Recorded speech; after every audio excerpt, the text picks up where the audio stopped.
Vamos a ver ahora fuerzas concurrentes en el plano.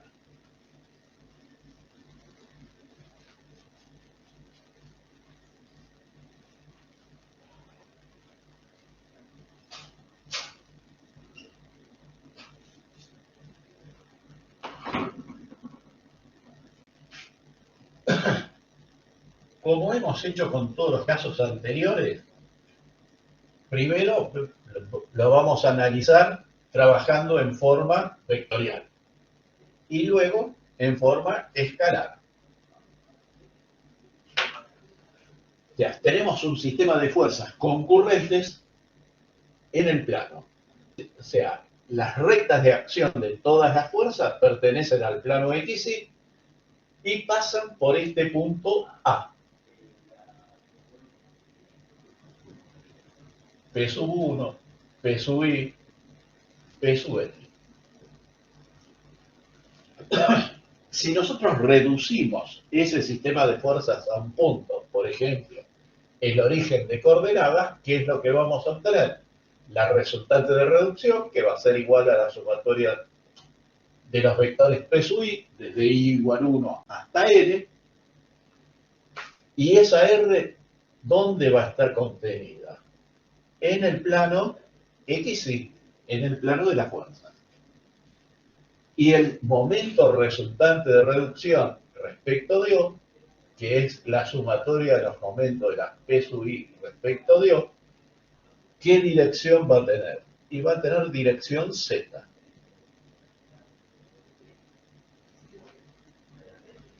O sea que los dos vectores, momento resultante de reducción y resultante de reducción, van a ser perpendiculares. El invariante escalar, entonces, va a valer 0. El sistema a qué se reduce? A una resultante. ¿Y cuál es el eje central de ese sistema de fuerza? La recta de acción de la resultante. ¿Y por dónde va a pasar esa resultante? Por el punto A, el punto de concurrencia de la fuerza. Fíjense, si nosotros tomamos como centro de reducción el punto A, el momento resultante de reducción respecto de A vale 0. O sea, lo único que vamos a tener en A es R, que es la sumatoria de los vectores P sub I. Esa va a ser la resultante.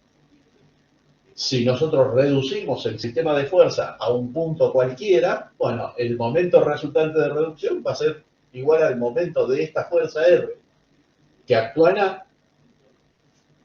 trasladada al centro de reducción. ¿Y acá qué casos particulares pueden presentarse? Ya.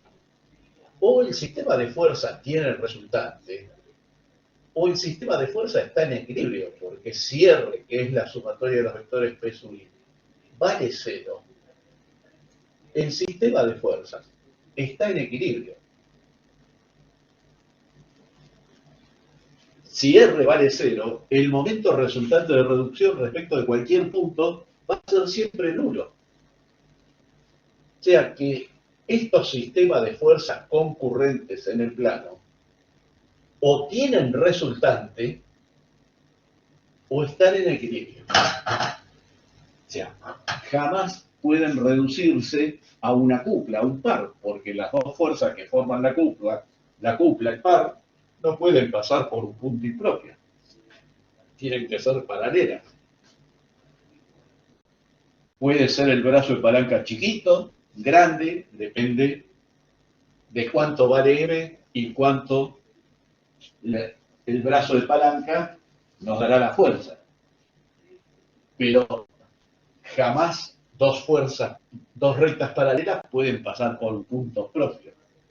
Lo que tienen en común las rectas paralelas es el punto impropio de esa dirección. O sea que los sistemas de fuerzas concurrentes en el plano o tienen resultante o están en equilibrio. Vamos a ver las expresiones escalares. O sea, para fuerzas no concurrentes en el plano, la estática nos permitía plantear 3 expresiones escalares. Vamos a ver para fuerzas concurrentes cuántas son y las distintas formas de plantearlas.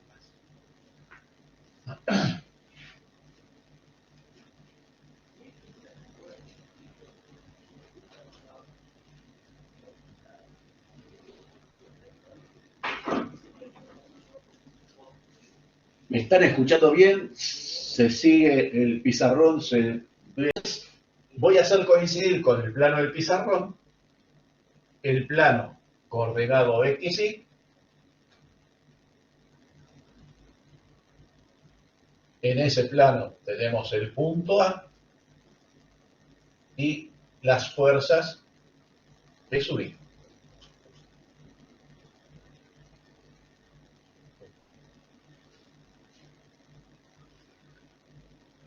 Estos sistemas de fuerzas concurrentes en el plano o tienen resultante o están en equilibrio.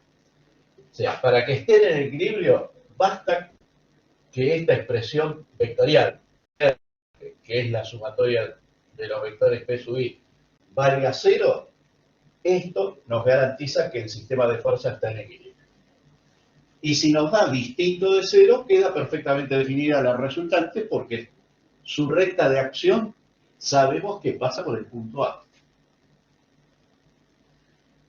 Si nosotros proyectamos sobre el eje X, o sea, hacemos la sumatoria de las P sub I coseno de alfa I. Si nos da distinto de 0, lo que nos da es la proyección de R sobre el eje X.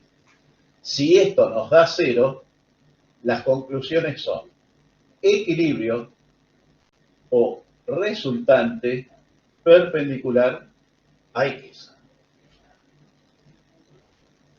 Si sumamos las proyecciones ahora sobre el eje Y, o sea, sumatoria de la P sub I seno de alfa I, si nos da distinto de 0, obtenemos la proyección de la resultante sobre el eje Y. Si esto nos da 0, las conclusiones van a ser equilibrio o resultante perpendicular al eje Y. Si se satisfacen simultáneamente las dos, nos garantiza que el sistema de fuerza está en equilibrio. O sea, de esta vectorial derivan solamente esas dos escalares.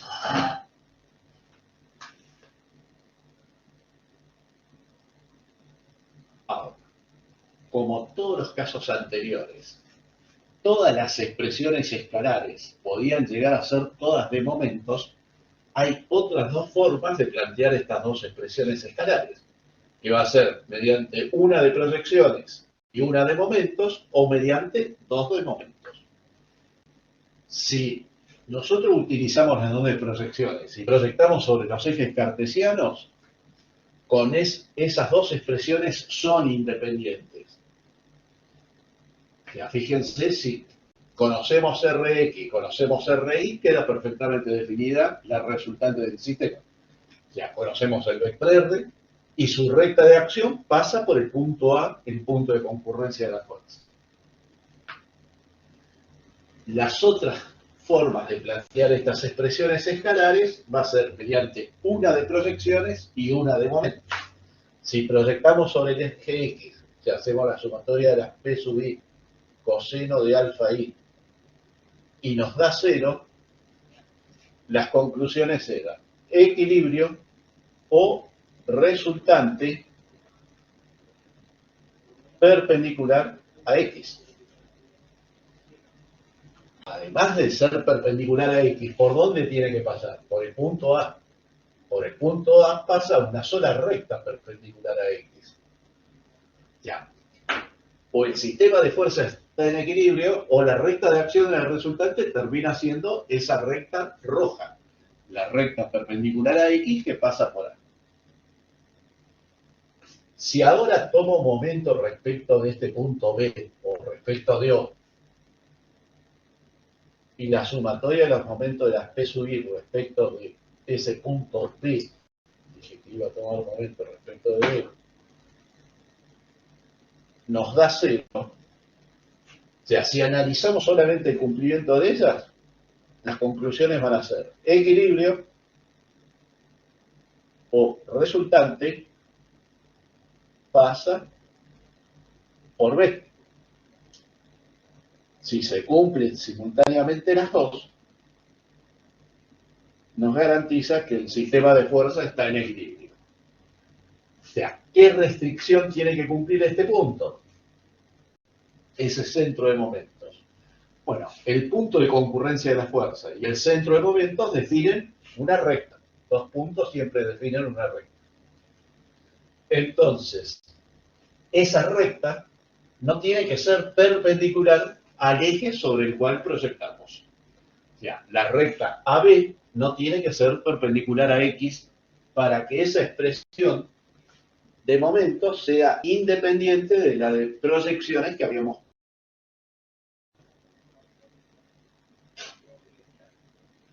Porque esas expresiones escalares, si no son independientes, puede ser que el sistema de fuerza no esté en equilibrio y nos da igual cero, y si nos dan distinto de cero, si no son independientes, tampoco nos permiten definir la resultante. Bueno, y la otra forma de plantear estas expresiones escalares es mediante dos de momentos. Entonces, yo voy a borrar esto y vamos a plantear dos de momentos y ver la restricción que tienen que cumplir los centros de momentos para que sean independientes. O sea, hemos tomado momentos respecto de B, hemos hecho la sumatoria de los momentos de las P sub I respecto de B.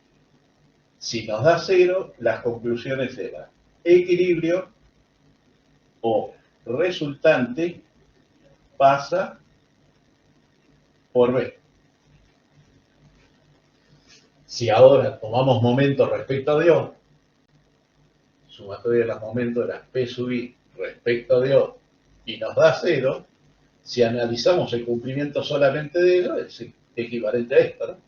Equilibrio o resultante pasa por O.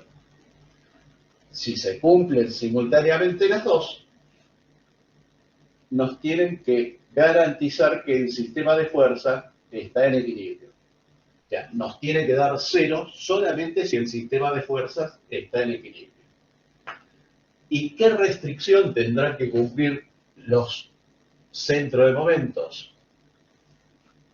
Bueno, la recta definida por los dos centros de momentos no tiene que pasar por el punto de concurrencia de la fuerza.